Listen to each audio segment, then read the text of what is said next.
Hey everyone, Aaron here, and welcome back to another anime review. Today we look at episode 9 of Katsugeki Touken Ranbu. So, this week's episode was interesting, because I think it was something I didn't really even realize to think that could happen. But our Squad 2 goes back in time yet again. They go to the year 1866, and it is here that they're tasked with protecting a special warrior named Sakamoto Ryoma.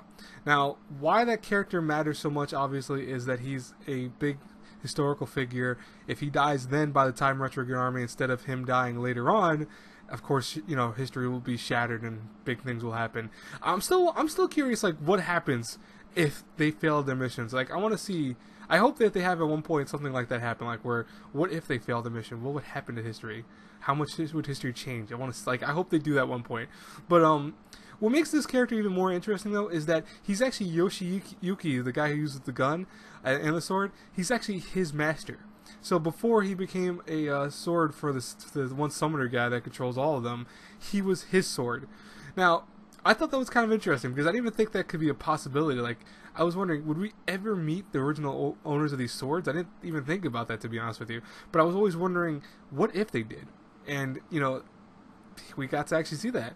And what was cool was that you see Yoshiyuki actually really react a certain way when he sees the guy for the first time. You know, like, he wants to be near him because he obviously feels at home next to him. And, you know, some people might say, oh, that's kind of, you know, what are they, two dudes like that? No, but really more so, the fact of the matter is it's this kind of partnership that you see, because it's not the same partnership I think most people are thinking. They're thinking, oh, it's two guys that are trying to partner up with one another. No, it's more so a guy and a sword. So I almost think, I hate to put it in the same light, but it's probably the best way I can put it.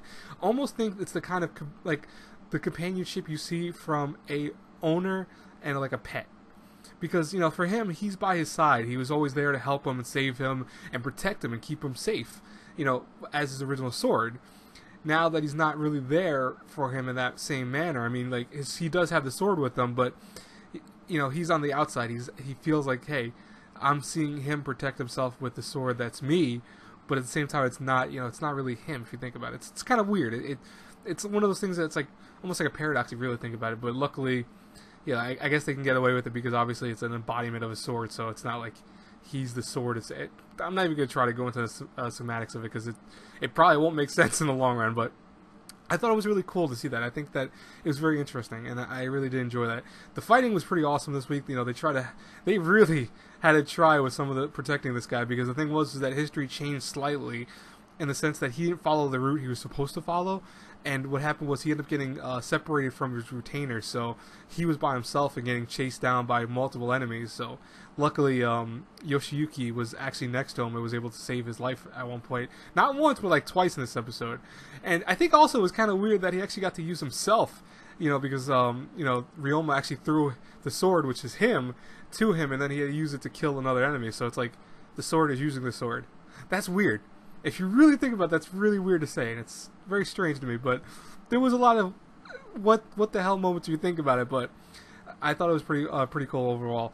Now, I want to say that there's some kind of foreshadowing at the very end of the episode, in the sense that our one newer recruit member, the shorter guy who's been around, I think his name's Kunishita or something like that. I could be slightly wrong with that. If I do, apologize if I am, but his reaction was kind of scary, because it's like, this seems wrong, because he knows that the guy's going to die. And even though Yoshiyuki was okay with that, and he even told the guy, hey, listen, just keep the sword by you until your death, you know, make sure we didn't say it to his death, but more so, keep it by you always, I think is how he really pronounced it. It'd be kind of weird if you told him, hey, keep the sword with you until you die, because that's trying to say that he's going to die, you know. I mean, everyone does die, but it'd be weird if they said it that way. I think it would kind of like cause a paradox in its own right. But, you know, what's funny is Ryoma actually kept looking at him and, like, I think almost he felt something like a camaraderie toward him for some reason. He didn't know why it was, but, you know, I think it was a good episode. I liked it. I think it had just enough of everything. I just wonder what actually, like I said, I wonder what happens if the Retrograde Army is somehow successful. Like, I hope they have an episode that does something like that, but who knows. Anyways, guys and girls, what were your thoughts about this week's episode? I would love to know in the comments below. As always, I am reviewing one other thing today, but if you love my reviews, make sure you subscribe, like the video, share the video, and check out my Patreon for various rewards on there. I'll talk to you guys later. Have a God-blessed good day, everyone. See, I corrected myself there because I didn't mean to say it that way. For some reason, I came off saying it that way. I don't know why. But God bless you all. Have a good day. Bye bye, everyone.